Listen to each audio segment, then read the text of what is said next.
What is your idea of online professionalism? Like child rearing and broccoli, if you ask 50 people what they consider to be the basic tenets of online professionalism, you're likely to get 50 different answers. But it should be safe to say that professionalism is less subjective than broccoli, or even child rearing for that matter. Basic decency. There ought to be at least a few basics that most people can agree upon, at least in what is euphemistically called polite society. For instance, here are just a few that I'd like to think most people would buy into. Don't attack a person's faith. Don't make fun of their disabilities. Don't laugh at their loss of a loved one. Don't tell them how ugly you think they are. To commit any of those faux pas would be fairly obvious departures from what most people consider to be acceptable behavior, and most of us would be appalled to see someone treat another that way. But there are other ways of presenting oneself inappropriately without being directly insulting or abusive. Inappropriate actions. Some of those slightly less blatant methods might include acting in a condescending manner to someone because of their race, gender, or sexual orientation, deliberately ignoring someone for any of the same reasons, making sexually suggestive remarks or unwanted overtures, using vulgar or profane language in an inappropriate setting. In limited circumstances, some of those last can be somewhat subjective too. But since we're talking about online professionalism, it should be obvious that we're making some assumptions. For instance, we're talking about individuals that are either conducting business online or that do so at times and are not totally incognito, which does not imply that said behaviors are acceptable as long as nobody can identify you. We're also assuming that it's not a setting among a casual group of friends, where certain behaviors might be considered forgivable because of the relationships between the parties. And most of all, we're assuming that an individual might reasonably expect a certain level of behavior because of the open or public nature of that behavior. Reasonable expectations. So where does that leave us? We're in a situation in which a business-like demeanor can be expected, rather than a bunch of drinking buddies in a bar.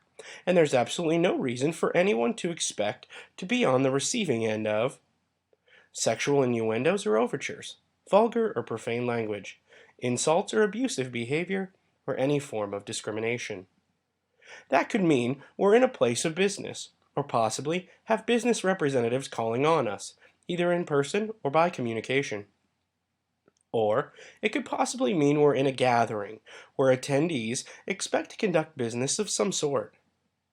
Finally, it could mean we're watching a business presentation, such as a conference, webinar, or media broadcast of some sort, where virtually anyone might be listening. In any of those cases, it's reasonable to not have to be subjected to any of the 8 offenses listed above. The bottom line. So, if you receive any of the above from someone that is not one of your drinking buddies in any sort of environment that can't be construed as strictly personal, there is something terribly wrong. That would include abusive emails, raunchy jokes, unwanted flirtation, discriminatory comments or actions, F-bombs during a phone conversation, conference, or broadcast. The list goes on. In short, such things are grossly unprofessional and shouldn't be endured. In a no-holds-barred forum or chat room, it's one thing. People presume know what to expect. If they choose to stay, that's their call. But lacking that knowledge and agreement, such things are totally inappropriate. When a listener may be listening while he works, and his coworkers are suddenly treated to a series of F-bombs, the offense is compounded. If a listener is connected at home, and his wife or children may be within hearing distance, the situation is the same.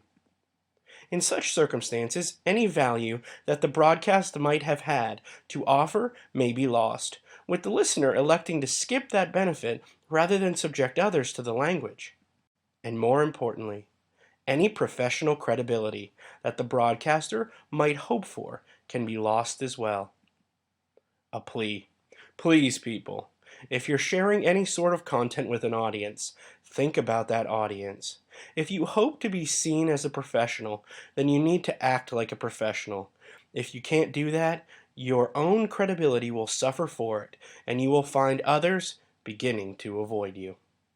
About the author, John S. Britsios is the founder and Chief Information Officer of SEO Workers and Chief Executive Officer of WebNotsNet, a qualified forensic SEO and social semantic web consultant, specializing in semantic oblique and technical search engine and conversion rate optimization, social media marketing, web content accessibility, usability testing, and social semantic web development.